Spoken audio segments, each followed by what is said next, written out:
Dallas Morning News. We've sat here after games and asked you about the offense not actually kind of getting in a good rhythm. Can you just talk about today coming out touchdowns on the first 4 possessions? Yeah, definitely. I mean, really, as a whole football team, I'm so happy to see the production today because, I mean, this team has been practicing very well. And that's something as a head coach, you want to see them, obviously, you want to have success every Sunday, but you definitely want to see them rewarded for doing the extra.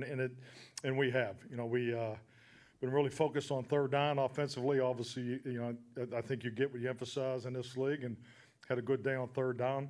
Knew we had to run the ball today, you know, just respect for their defense and how they play. We definitely hit that. I think we had 200 yards rushing. So, you know, it's nice to see these guys rewarded because a lot of positive things. You know, we had the ball out a number of times defensively. Obviously, the run defense will, and we know that's the way people are going to continue to really come after us. You know, I thought the Bears had a really good playing a lot of scheme, a lot of different things, a lot of misdirection. So I think that the new direction today established Monday night against New England. We saw the second version of it. So this is definitely a game we could be better for. But I was just happy with the way the game started because that's what the preparation looked like, and I think that's always a sign of a team hopefully starting to catch a little bit of their groove because it's just like anything to win in this league. You have to have it in all 3 phases, and frankly we haven't done that yet this year, and today is as close as we have gotten to it. Mike Edwarder with ESPN. Tony Pollard, I assume, at least met your expectations starting for Zeke. Could you just speak to the question of his versatility and how it allows you to be more creative offensively? Yeah, definitely. I mean, we look at Tony, as a 1 and Zeke as a 1. I know everybody keeps trying to. I mean, we're very fortunate to have this duo of backs. I mean, and we prepare that way, we scheme that way, and Tony just took the lead spot. We planned on, the goal is to get him around 20 carries was what I was looking for. And frankly, if the game would have gone a different direction, he could have gone to 30. I mean, that's just, the outlook as you prepare to play an opponent each and every week. But yeah, Tony's a very disciplined runner, and he's got the home run speed. I mean, he has the ability to run inside the tackles, but then he gets on the perimeter. He's dangerous because he breaks tackles and he can finish the run. So I thought Tony Pollard played the way he always does. He just had more opportunities today. Mike, the Micah Parsons play, being pushed behind Fields, getting down in that position to make that, just your description of that play and how rare is it for anybody to be able to make that sort of play given where he was and how it unfolded? Yeah, I mean, Mike is such a dynamic player, and those are game-changing type plays, not only to, create the takeaway, but to be able to finish it. I was obviously very excited, but part of me is annoyed because he wants to be on offense already. Now, I'm going to have a hard time keeping out of my office. So, but his ball security was awful. So he still needs to focus on defense.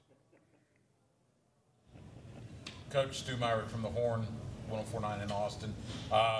Going into the bye with a win. Defensive players took some bumps today, some bumps and bruises. I know you're looking for them to heal up in the bye week. What else are you looking forward to in the bye week? I'll be honest with you, I'm just looking for these guys to spend as much time as they can with their family and their friends and get away from it. This NFL season is a grind. 17 games is real, and that's the way we approach it. I think like anything as a head coach, as a younger head coach, do you give them the schedule early? Do you let them plan and so forth? But I gave this team the schedule last Monday, and with that, I think it's a great opportunity to give them some type of responsibility to make sure they took care of business today. We even talked about 54% of the teams, 54% win of teams going into a bye, and that's not cutting it. We don't want to be in that part of that group, so we want to be in that in the higher group. We averaged 72+% win percentage in the last 2 years. So I think things like that, because anytime you give a group of people more responsibility, obviously it's the levels of trust you continue to do. And this team is it's built the right way, and it starts in the locker room. And I just like their maturity of how we worked this week. This was a good work week, and I think when you have a good work week and you're rewarded, that's what I'm looking for. So these guys deserve this time that they have off. We give them instruction and reminders and things like that.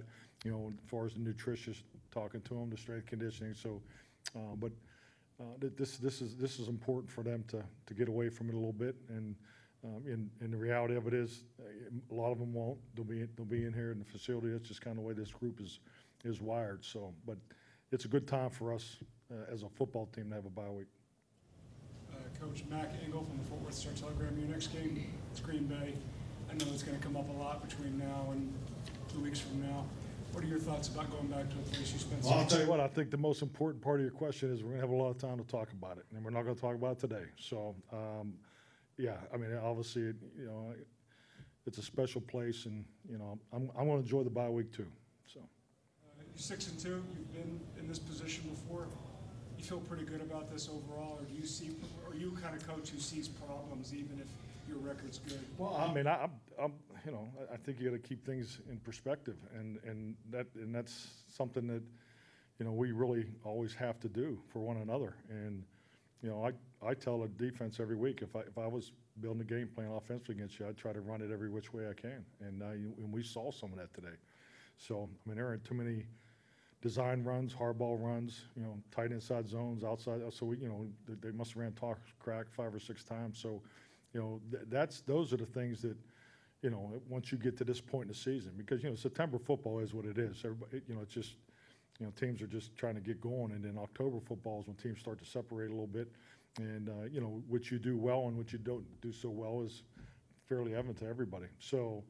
That's really where my mind's at. That's where we'll be at as a staff, the first part of the week, and just to make sure, we have a good, healthy South Scott, and we have our what we call cross the hall session. We'll do that Monday when we get back to work, where the offensive coaches coach the defensive players and vice versa, break them down, because I think it's just like anything. You got to know who you are.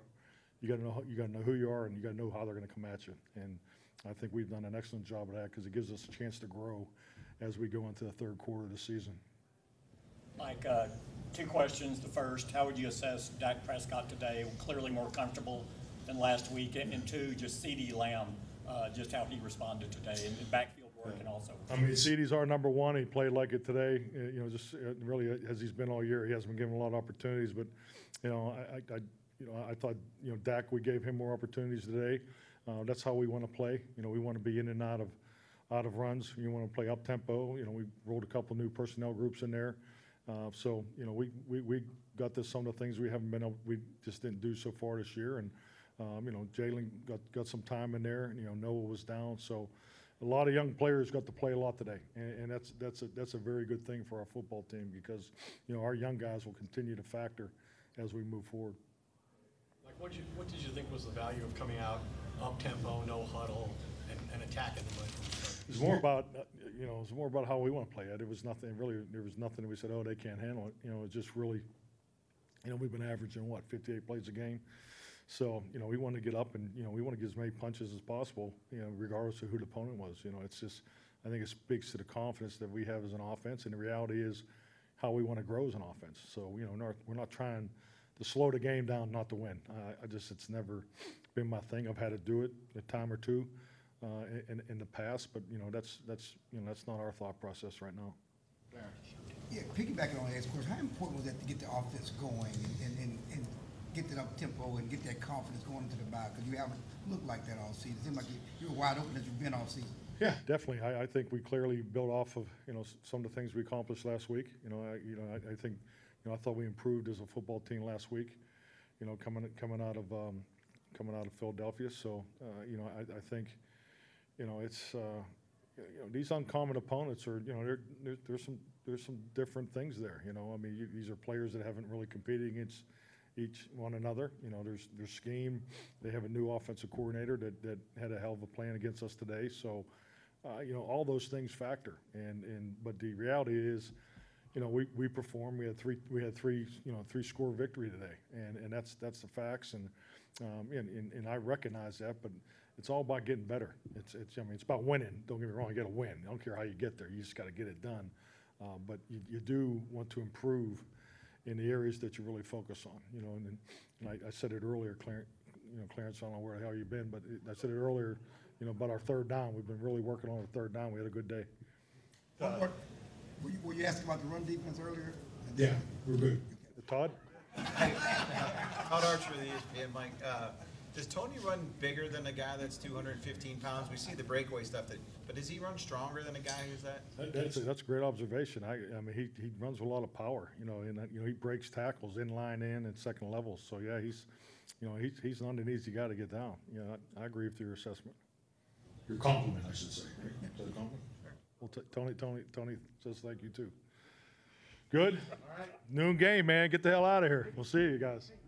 Oh, I'm sorry. Of course. Your depth on defense, you had to use a lot of safeties, linebackers. You mentioned young guys, but you had a lot of guys step up that hadn't really played much. Yeah, definitely. I mean, I think it's outstanding, you know, especially, you know, you want your young guys to get reps and grow and so forth, because the reality of my experience has been, you know, some of the biggest games of the year are going to be November, December, you know, so you don't really want those guys going out there for the first time in November, December. So it's always great to get young guys involved.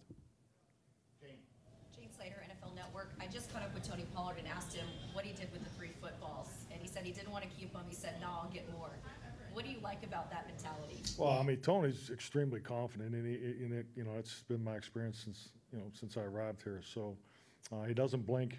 He keeps, you know, he's the same. He works the same every day. Practices hard. I mean, he's an extremely consistent player in person, and I think it obviously plays well for the way he performs.